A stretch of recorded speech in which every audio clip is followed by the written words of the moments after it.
नमस्कार, स्वागत है आपका हॉर्नबिल टीवी में और मैं हूं आपके साथ शिखा सकलानी। बुलेटिन की शुरुआत करते हैं खबरों के साथ। उत्तराखंड की ग्रीष्मकालीन राजधानी गैरसैंण विधानसभा में जारी बजट सत्र के चौथे दिन सदन में विपक्ष ने कॉमर्शियल गैस सिलेंडर की किल्लत पर सवाल किया, जिसके बाद हंगामा शुरू हो गया। विपक्ष ने समस्या पर चर्चा की मांग की तो सरकार की तरफ से कहा गया कि मामला केंद्र का है, इसलिए चर्चा नहीं की जा सकती, जिस पर विपक्षी यानी कांग्रेस के विधायकों ने जमकर बवाल काटा। काफी हंगामे के बाद सदन में इस मुद्दे पर चर्चा हुई, जिसमें सरकार के मंत्री ने कहा कि प्रदेश में कॉमर्शियल गैस सिलेंडर की कालाबाजारी पर सरकार की नजर है। ढाबा संचालकों के लिए वैकल्पिक व्यवस्था के बारे में विचार किया जा रहा है।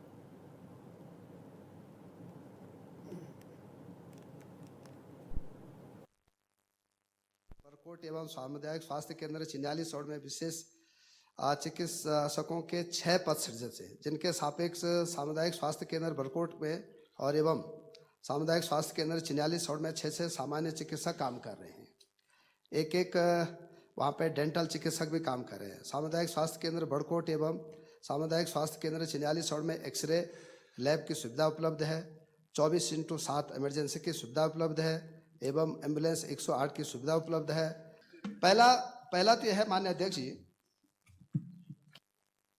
सरकार दावा कर रही है माननीय अध्यक्ष जी कि घरेलू गैस की सप्लाई सामान्य है, लेकिन घरेलू गैस के लिए भी यह कहा जा रहा है कि 25 दिन पहले आप बुकिंग करें, तब आपको 25 दिन बाद गैस उपलब्ध हो पाएगी। मैं उस माननीय मनमंत्री जी का जिक्र नहीं करना चाहता हूं जो उन्होंने एक सुझाव दिया था कि वन विकास निगम को उन्होंने निर्देश दिए हैं कि ईंधन की कमी की वजह से, गैस आपूर्ति न होने की वजह से जलोढ़ी लकड़ी की व्यवस्था वन विकास निगम द्वारा की जाएगी। यह इस बात का प्रमाण है माननीय अध्यक्ष जी कि सरकार इस बात को स्वीकार कर चुकी है कि एलपीजी गैस की कमी आने वाले दिनों में और आज के दिन भारी कमी दिखाई दे रही है और उपभोक्ता परेशान है। माननीय अध्यक्ष जी, माननीय अध्यक्ष जी, हम कभी कभी मोबाइल ऐप से भी गैस की अप्लाई करते हैं, गैस के लिए हम अनुरोध करते हैं, लेकिन अब मोबाइल फोन से भी अब बातचीत नहीं हो पा रही गैस डीलर्स के साथ। तो ये भयावह स्थिति, माननीय अध्यक्ष जी, भयावह स्थिति है। और मैं चाहता हूं कि माननीय अध्यक्ष जी, सरकार के पास क्या नीति है, क्या उनका कार्य योजना है, किस तरह से वह जो हाहाकार मचा हुआ है, जो त्राहिमाम पूरे प्रदेश में मचा हुआ है, महिलाएं, बहनें, सभी लोग परेशानी में हैं, भोजन नहीं बना पा रहे हैं, होटल ढाबे सब बंद होने जा रहे हैं, जो हमारे प्रतिष्ठान हैं वो बंद होने जा रहे हैं, और ये पर्यटक प्रदेश है माननीय अध्यक्ष जी। तो हर जगह जो व्यावसायिक सिलेंडर है माननीय अध्यक्ष जी, उसकी भी आपूर्ति सुनिश्चित होना असंभव सा है। तो मैं आपसे निवेदन करना चाहता हूं कि आपसे कहना चाहता हूं कि आपके माध्यम से माननीय मंत्री से कहना चाहता हूं कि सरकार को अपनी स्थिति स्पष्ट करनी चाहिए। क्या उन्होंने प्रभावी कदम उठाए हैं, क्या उन्होंने कोई कारगर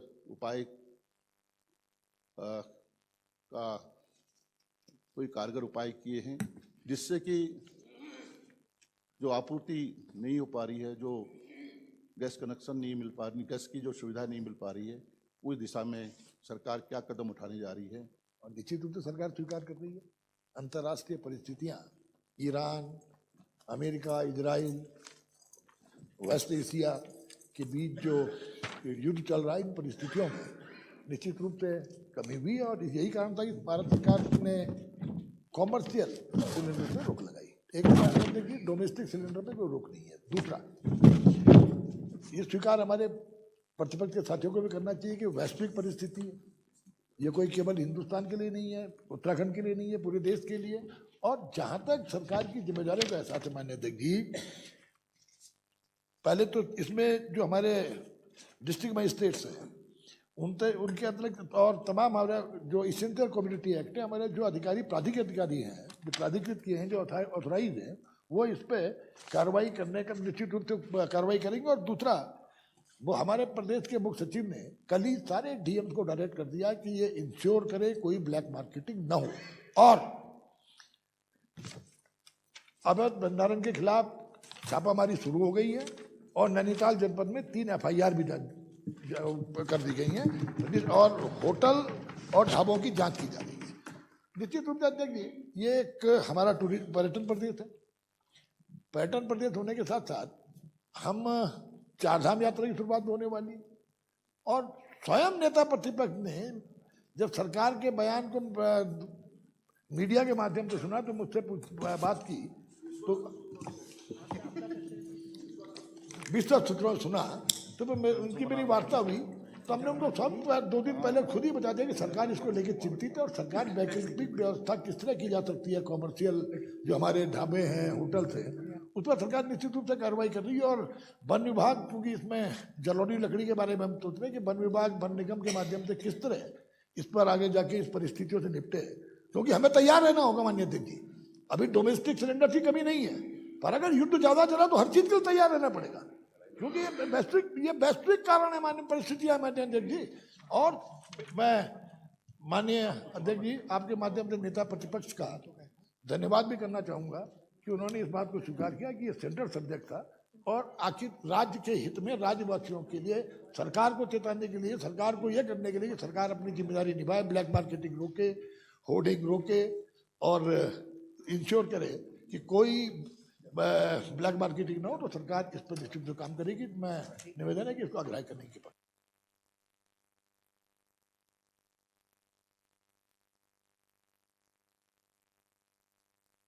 उत्तराखंड के बजट सत्र के चौथे दिन शिक्षा एवं स्वास्थ्य मंत्री धन सिंह रावत ने विपक्षी विधायकों की ओर से पूछे गए स्वास्थ्य से संबंधित सवालों के जवाब दिए।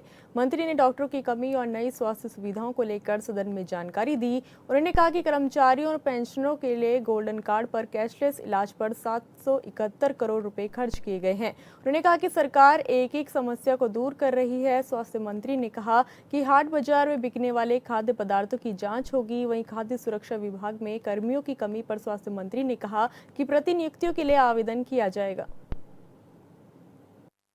कोट एवं सामुदायिक स्वास्थ्य केंद्र चिन्यालीसौड़ में विशेष चिकित्सकों के 6 पद सृजित हैं, जिनके सापेक्ष सामुदायिक स्वास्थ्य केंद्र बरकोट में और एवं सामुदायिक स्वास्थ्य केंद्र चिन्यालीसौड़ में 6 सामान्य चिकित्सक काम कर रहे हैं।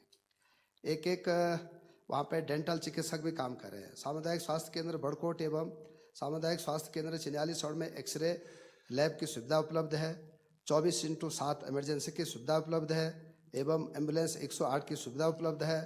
पहला तो यह है माननीय अध्यक्ष जी कि हमारे चिन्यालीसौड़ में एक्सरे की मशीन भी है और अल्ट्रासाउंड की मशीन है। अल्ट्रासाउंड वहाँ पे अप्रैल 25 में 58 हुए, मई में 196 हुए, जून में 137 हुए, जुलाई में 268 हुए, अगस्त में 136 हुए, सितंबर में 226 हुए, अक्टूबर में 162 हुए, नवंबर में 150 हुए, दिसंबर में 258 हुए, फिर जनवरी में 160 हुए, फरवरी में 148 हुए। हम चाहते हैं कि हर ब्लॉक में, क्योंकि ये सत्ता विपक्ष का मामला नहीं है, ये लोगों के स्वास्थ्य का मामला है। और आपने देखा होगा कि अखबार में मैंने कहा कि हम हर ब्लॉक में चाहते हैं कि अल्ट्रासाउंड की सुविधा हो जाए और एक्सरे की सुविधा हो जाए, जांच वहाँ पे सबकी निःशुल्क हो जाए। अब अध्यक्ष जी, हम पे पूरे प्रदेश में 44 पद जो है वो रेडियोलॉजिस्ट के हैं, जिसमें कि 42 पद हमारे भर चुके हैं, 2 पद खाली हैं।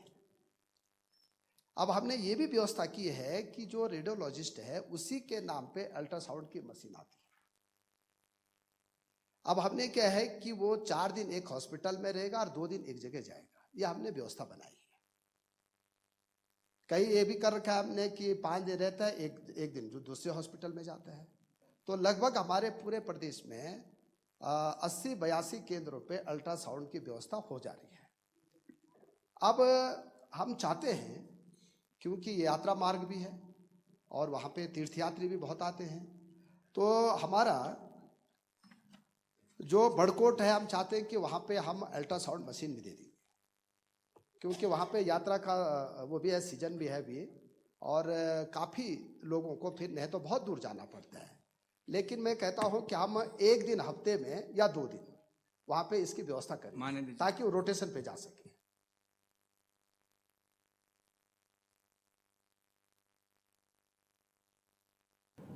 मिडिल ईस्ट में चल रहे युद्ध का असर गैस सिलेंडरों की आपूर्ति पर भी देखने को मिल रहा है। अल्मोड़ा जिला अधिकारी ने गैस सिलेंडर आपूर्ति को लेकर अधिकारी और गैस एजेंसी के साथ अहम बैठक कर जिले में इंडियन गैस आपूर्ति की समीक्षा की। डीएम ने कहा कि जिले में गैस आपूर्ति को लेकर जिला प्रशासन अलर्ट मोड पर है, लापरवाही बरतने पर कठोर कार्रवाई की जाएगी।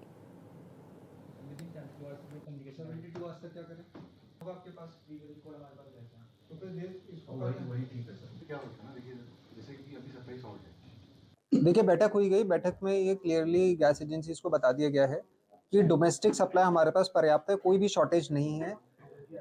बट कुछ हमारे पास केवियट्स हैं उसमें, जैसे 25 डेज का हमने लॉक इन पीरियड रखा है। जैसे अगर डोमेस्टिक बुकिंग कराई है अभी, तो आप 25 दिन बाद ही फिर नेक्स्ट सिलेंडर आप ले पाएंगे।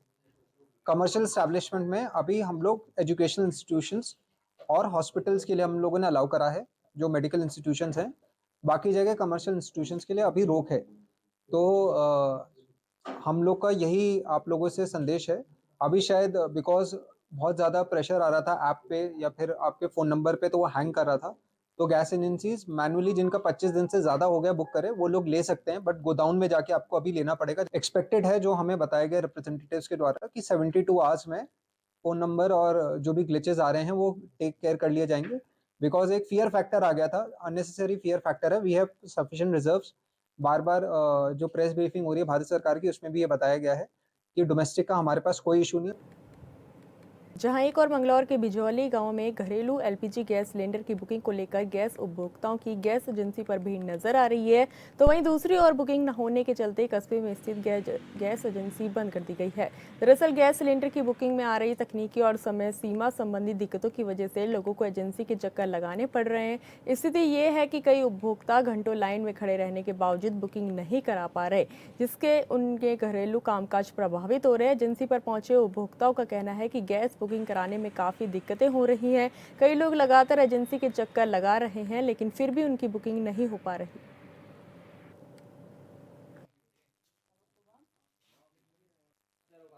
कौन सा ये नंबर है, स्विच ऑफ आ रहा है जी, बुक नहीं हो पा रही है। और ये बोल लेते कि महीने पे ये टंकी मिलेगी, तो हमने पिछले महीने ली थी 12 तारीख में, और आज 12 तारीख हो गई है। अब ये जो मैसेज आया है वो 31 तारीख का दिखा रहे हैं कि 31 को मिलेगी अब टंकी, तो ज़्यादा दिक्कत हो रही है। आपने बुक करने का प्रयास किया होगा क्या? जी बुक भी करी है, वो बुक नहीं हो पा रही है। एजेंसी को आप पहुंचे, क्या आश्वासन दिया गया है? बस ये तो कह रहे हैं कि अब 31 तारीख में आना, जब बुक होगी और तब मिलेगी सिलेंडर। क्या समस्या जो है परिवार में झेलनी पड़ रही है सिलेंडर ना मिलने बस ये तो दिक्कत ये है, देखो बहुत सी के सिलेंडर है नहीं, फिर कैसे खाना बनेगा, ये बहुत दिक्कत है।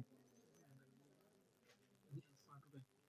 जो उसमें जो है दाम भी बढ़ाए गए, 60 रुपए सिलेंडर पर बढ़ा दिए गए हैं, तो क्या कहेंगे आप? ये तो गलत है, जो बढ़ाई है, जो मिल रहा था वो उसी उससे मिलना चाहिए। क्या कारण आपको लगता है? देखिए, जो है ना, गैस की कोई किल्लत नहीं है। कोई पता नहीं कैसा सोशल मीडिया पे हो रहा है। घरेलू गैस सिलेंडर जो है उसे एक बुकिंग और ओटीपी के थ्रू दिया जा रहा है, जिससे गैस का एक संतुलन बना रहे देश में और गैस की किल्लत ना आए। जिस कस्टमर का ओटीपी आ रहा है उसको बुकिंग करने से जो थोड़ा सर्वर बिजी हो रहा है, बुकिंग का सभी कर रहे हैं ना, तो थोड़ा सर्वर बिजी आ रहा है। कुछ समय बाद ओटीपी जनरेट हो रहा है और गैस दी जा रही है सभी एजेंसी। धन्यवाद। सब अपने सहयोग से सभी अपने सहयोग से ज़्यादा भीड़ ना लगाए और एक गैस की कमी टोईवाला क्षेत्र के भानियावाला में शातिर चोर दुकान के बाहर खड़ी बाइक चुराकर फरार हो गया। पूरी वारदात पास में लगे सीसीटीवी कैमरे में कैद हो गई। घटना के बाद पीड़ित ने डोईवाला कोतवाली में शिकायत दर्ज कराई। वहीं सूचना पर पहुंची पुलिस आगे की कार्रवाई में जुट गई है।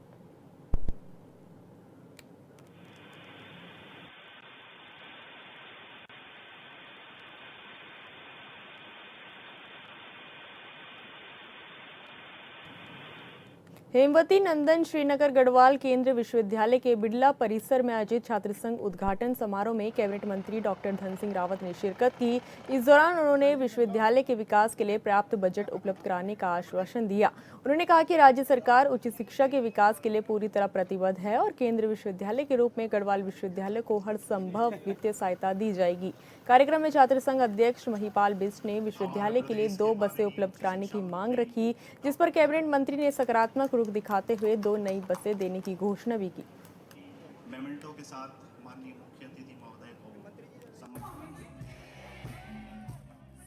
मैं सभी छात्र संघ पदाधिकारियों को, अपने छात्र छात्राओं को, गढ़वाल विश्वविद्यालय के माननीय कुलपति जी को और सबको अपनी ओर से शुभकामनाएं देना चाहता हूं कि बहुत अच्छा प्रोग्राम यहाँ पे हुआ है और हम 100 लड़कियों के लिए हॉस्टल यहाँ पे बनाने जा रहे हैं, 100 लड़कों के लिए हॉस्टल बनाने जा रहे हैं, 2 बसें हम गढ़वाल विश्वविद्यालय को देंगे, एक स्वामी विवेकानंद जी का स्टेशन यहाँ पे लगाया जाएगा। देखिए, विधानसभा का सत्र जो है इस बार बजट हमने पेश किया है और देखा होगा आपने कि बजट इस बार 25 सालों में सबसे बड़ा बजट हमारे सरकार के द्वारा रखा गया है और मैं कह सकता हूँ कि बजट में सारी चीज़ों को समायोजन प्रदेश सरकार के द्वारा किया गया है। जैसे कि हमने बोला था उनको, जो हमारे छात्रों को आवाजाही करने के लिए बसों की सुविधा चाहिए, तो उन्होंने 2 बसों का वादा किया है यहाँ पर।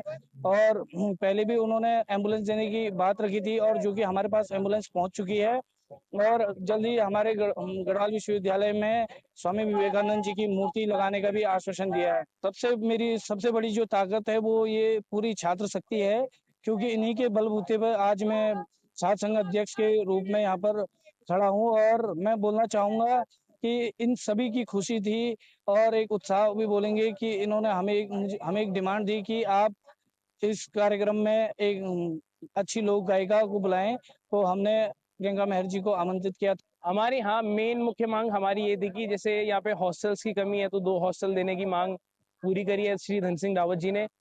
हमारे यहाँ बस की सुविधा भी कम पड़ रही, तो उन्होंने 2 बस देने का भी आश्वासन दिया है और साथ ही एक 5 दिन का पुस्तक मेला उन्होंने बोला करवाएंगे, जिसमें तमाम अलग अलग नई किताबें आएंगी, जिसमें कि छात्रों के लिए काफी मदद पड़ेगी पढ़ने में। छात्रों के लिए यही है कि हमने उनके लिए काफी मांगे रखी, जिसमें कि कुछ मांगे पूरी हुई है, वो भी छात्र हितों के लिए दी और आगे भी हम ऐसे ही छात्र हितों में लड़ते रहेंगे। सभी का सहयोग सकारात्मक था, सभी ने हमारे लिए पूर्ण रूप से अपना टाइम दिया है। उन्हीं कारण छात्रों और गुरुजनों की वजह से हमारे गैरसैंण विधानसभा में चल रहे बजट सत्र के दौरान विपक्ष की ओर से लगातार विरोध और हाल ही में हुए प्रदर्शन के चलते बीजेपी प्रदेश महामंत्री कुंदन परिहार ने कांग्रेस पार्टी पर हमला बोला है।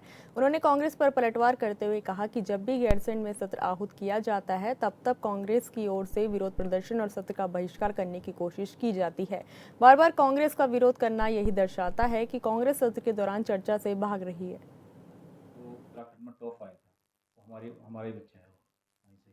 देखिए, भारतीय जनता पार्टी आदरणीय पुष्कर सिंह धामी जी के नेतृत्व वाली सरकार ने गैरसैंण में जो अब तक का सबसे बड़ा बजट है उसको प्रस्तुत किया है। उस बजट के माध्यम से हम उत्तराखंड के सुदूरवर्ती क्षेत्रों का विकास करना चाहते हैं, यहाँ की जो आधारभूत संरचना है उसको मजबूत करना चाहते हैं, आजीविका का हम निर्माण करना चाहते हैं, लोगों को रोजगार देना चाहते हैं। लेकिन कांग्रेस की मंशा हमेशा ही संदिग्ध रही है। जब गैरसैंण में सत्र आहूत होता है तो कांग्रेस एक विरोध प्रदर्शन और सत्र का बहिष्कार करना, इस प्रकार के कार्यक्रम अपनी करती है। हम उनसे आग्रह करते हैं कि जब सरकार ने गैरसैंण पर सत्र आहूत किया है, बजट सत्र जैसा महत्वपूर्ण सत्र वहां पर है, तो आइए आप सकारात्मक मिलकर के सकारात्मक चर्चा करें। सदन के अंदर सकारात्मक चर्चा होगी तो निश्चित रूप से किसी समस्या का निस्तारण भी होगा। लेकिन वो चर्चा से भाग रहे हैं, सरकार की ओर आरोप प्रत्यारोप लगाने का काम जैसा वो पहले करते आ रही है। अभी भी कांग्रेस अपने आचरण को नहीं बदल रही है, वो बार बार सरकार पर आरोप लगा रही है, लेकिन उसका क्या त्वरित कार्रवाई हो सकती है, क्या चर्चा हो सकती है। विधानसभा सत्र के दौरान बीजेपी विधायक विनोद चमोली ने अपने क्षेत्र में सड़क निर्माण और विकास कार्यों को लेकर सरकार की पहल की सराहना की। साथ ही कुछ समस्याओं को भी सदन में उठाया। उन्होंने कहा कि प्रदेश सरकार लगातार सड़क और आधारभूत ढांचे को मजबूत करने के लिए काम कर रही है, जिससे दूरस्थ क्षेत्रों तक कनेक्टिविटी बेहतर हो रही है। उन्होंने कहा कि उनके विधानसभा क्षेत्र के कुछ हिस्से वन क्षेत्र में आते हैं, जहाँ सड़क निर्माण को लेकर दिक्कतें सामने आ रही हैं।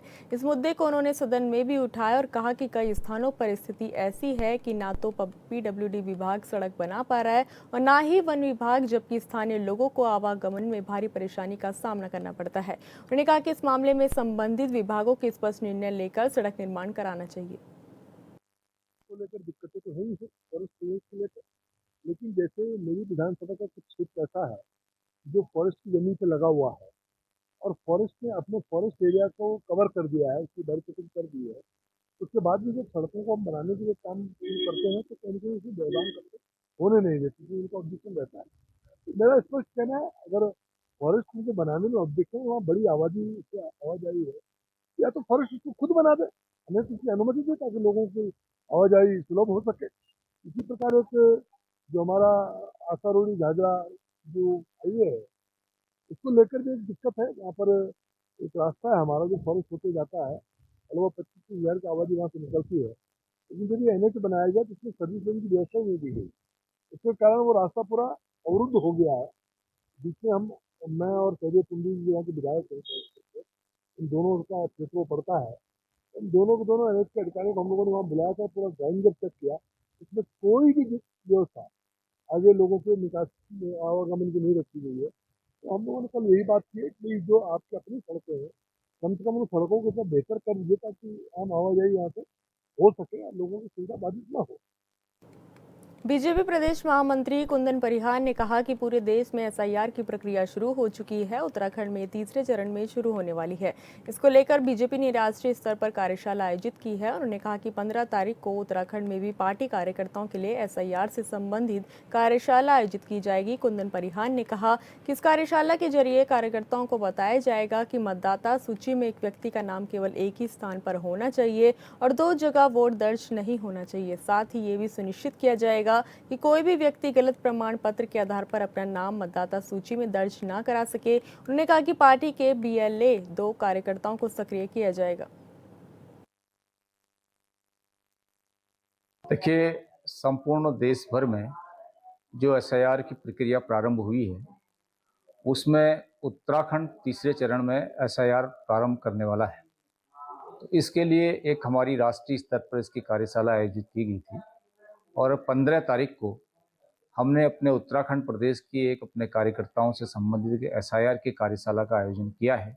इस SIR के माध्यम से हम अपने कार्यकर्ताओं को बताना चाहते हैं कि क्या क्या इसमें हमें अवेयरनेस करने की आवश्यकता है, किन लोगों को वोट जोड़ना है, 2 स्थानों पर वोट नहीं होने हैं, एक स्थान पर ही एक व्यक्ति का वोट जोड़ना है और इसके अतिरिक्त इसमें कोई भी गलत प्रकार से गलत प्रमाण पत्रों से अपना वोट नाम मतदाता सूची में अंकित नहीं कर पाए, ये भी उनके लिए हम सतर्क करेंगे। कुल मिलाकर के हम जो अपने BLA 2 हमारे बने हैं, उन BLA 2 को सक्रिय करेंगे और जैसे जैसे राज्य निर्वाचन आयोग की गाइडलाइन होगी तो उसके अनुरूप हम SIR में उनको मदद करने के लिए अपने कार्यकर्ताओं को निर्देशित करेंगे। फिलहाल इस बुलेटिन में इतना ही। आप देखते रहिए हॉर्नबिल TV। नमस्कार।